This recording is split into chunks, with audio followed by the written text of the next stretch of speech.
তারি আলামত দেখো না, দেখো হে ও মুমিন মুমিনা, কেউ কারো শুনবে না এই আখেরি জামানা, নিকটে আসছে কিয়ামত। তারপরে বলছেন যে এই দুনিয়ায় যার পয়সা আছে সে সর্বদিকের জয়ী। টাকা আছে মানে আপনি দাপট, ফ্লাইট, হ্যান ত্যান, অট্টালিকা ইত্যাদি যা কিছু হয় আপনি অ্যাকোয়ার করতে পারবেন। কিন্তু এমনও সময় আছে যে টাকাটাও কাজে লাগে না, তাই না? ধরে নেন কোটি টাকা নিয়ে আপনি ফ্লাইটে আছেন, আর ঘোষণা হয়ে গেছে যে ইঞ্জিন ফেলিওর। হ্যাঁ, যদি আপনি বলেন ফ্লাইটের পাইলটকে যে আমার কোটি টাকা নিয়ে নেন, আমার জীবনটা বাঁচিয়ে দেন, পারবে? তার মানে টাকা যদি এই দুনিয়াতেই যদি সবসময় আপনার কাজে না আসে, চিন্তা করেন। সুবহানাল্লাহ। পণ্ডিত গণে ঘুরিয়া বেড়াই, মূর্খ করে বাদশাই। ভারতে পণ্ডিত মানুষের অভাব আছে, অর্থনীতিবিদ বা যিনারা জানেন অর্থনীতি বুঝেন তিনাদের অভাব আছে। আমি কোনো পলিটিক্যাল পার্টিকে উদ্দেশ্য করে বলছি না। আপনারা বিভিন্ন গবেষণায় দেখবেন যে ডক্টর মনমোহন সিং এর সময় ভারতের জিডিপি কোন জায়গায় ছিল আর বর্তমান সময় কোন জায়গায় এসেছে। নবী আমার বলছেন যে এমন একটা সময় আসবে দুনিয়াতে যারা যে চেয়ারে বসার যোগ্য ওই মানুষটাকে ওই চেয়ারে বসতে দেওয়া হবে না, সেই জায়গায় অযোগ্য লোককে বসিয়ে দেওয়া হবে, যার ফলে দুনিয়াতে দাঙ্গা মারামারি খুনোখুনি হানাহানি সৃষ্টি হবে। আর সেই অবস্থা হয়েছে বর্তমান বিশ্বে চলছে। তাই বলছেন কবি যে পণ্ডিত গণে ঘুরিয়া বেড়াই, মূর্খ করে বাদশাই, মূর্খ করে বাদশাই। পণ্ডিত গণে ঘুরিয়া বেড়াই, মূর্খ করে বাদশাই। গরিবের রবে না ইজ্জত, ধনীদের ধরবে সবাই পথ। বুঝবে না কোন পথে গোনা, কেউ কারো শুনবে না এই আখের জামানা, নিকটে আসছে কিয়ামত।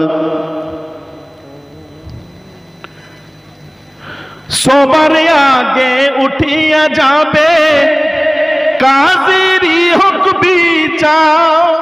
নবী আমার বলেছেন যে দুনিয়াতে এমন একটা সময় আসবে যে যারা সুবহানাল্লাহ, কি নাম আপনার? মুফাজ্জল, মা বাবার নামে 500 টাকা দিয়েছেন, আল্লাহ তিনার দানকে কবুল করুন। সুবহানাল্লাহ, সুবহানাল্লাহ। কি নাম দাদা? শাহাবুল হক 1000 টাকা দিয়েছেন, আল্লাহ তিনার দানকে কবুল করুন। সবার আগে উঠিয়া যাবে কাজেরই হক বিচার। কাজী দূরের কথা, বর্তমান সমাজে দেখবেন কিছু বিচার হচ্ছে, নিরীহ মানুষের ওপর অত্যাচার হয়েছে। লোকটি প্রভাবশালী বলে হয়তো তার পকেটে যত সামান্য কিছু দিয়ে দেওয়া হয়েছে, সে অন্যায়কে ন্যায় বলে চালিয়ে, তাই না? মানেনি, ও তো নেতার ছেলে, তাই না? সাধারণ কোন মানুষকে আজকে পাওয়া গেলে পুলিশ তুলে নিয়ে যাচ্ছে। হয়তো দেখা গেল কোন নেতার ছেলে অস্ত্র সহ, রিভলভার সহ ধরা পড়েছে। ফোন যাচ্ছে, হ্যাঁ কে? অমুক অফিসার। হ্যাঁ, আরে জানো না, ওটা তো অমুক নেতার ছেলে, ছাড়ো মিয়া। হচ্ছে নবী আমার বলছেন, নবী বলছেন যে দুনিয়া থেকে হক বিচারকে তুলে নেওয়া হবে। কিয়ামত যখন কাছে আসবে দুনিয়া থেকে হক বিচার উঠে যাবে।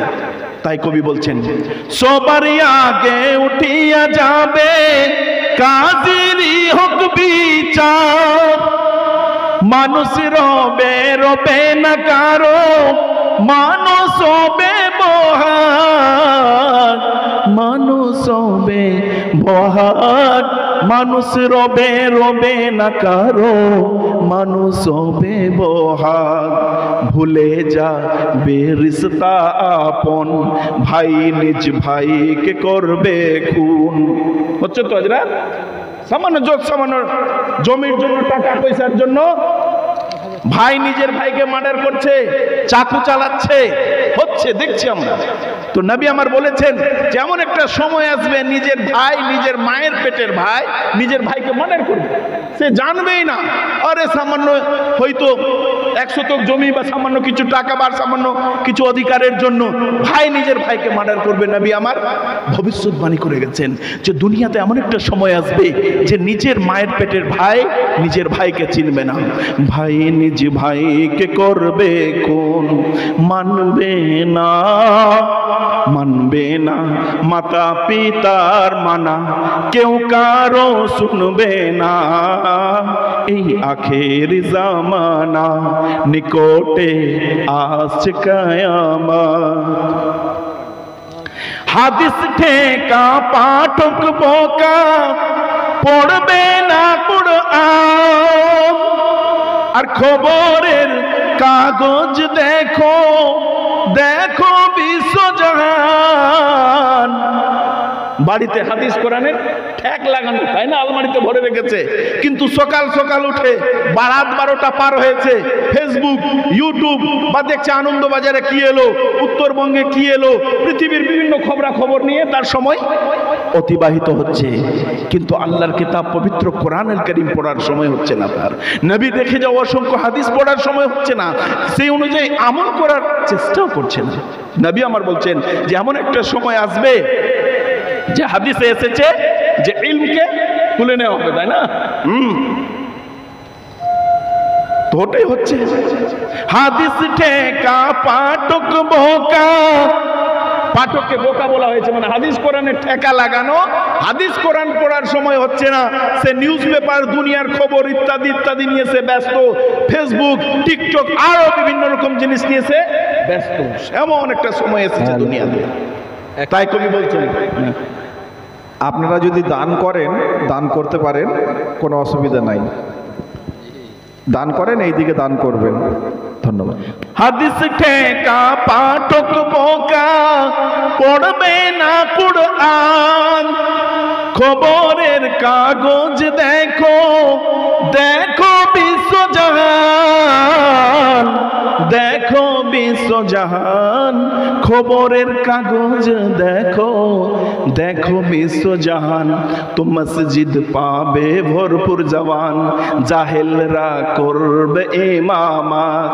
হুজুর, হ্যাঁ, নবী আমার বলেছেন এমন একটা সময় আসবে মসজিদ পরিপূর্ণ হয়ে যাবে, কিন্তু আলেমদেরকে পাওয়া যাবে না, প্রথম সারিতে এগিয়ে থাকবে জাহেলরা, অশিক্ষিতরা, যারা দ্বীনের জ্ঞান রাখে না, যারা মাসলা মাসাইল বুঝে না, তারা প্রতিনিধিত্ব করবে, তারা এগিয়ে থাকবে।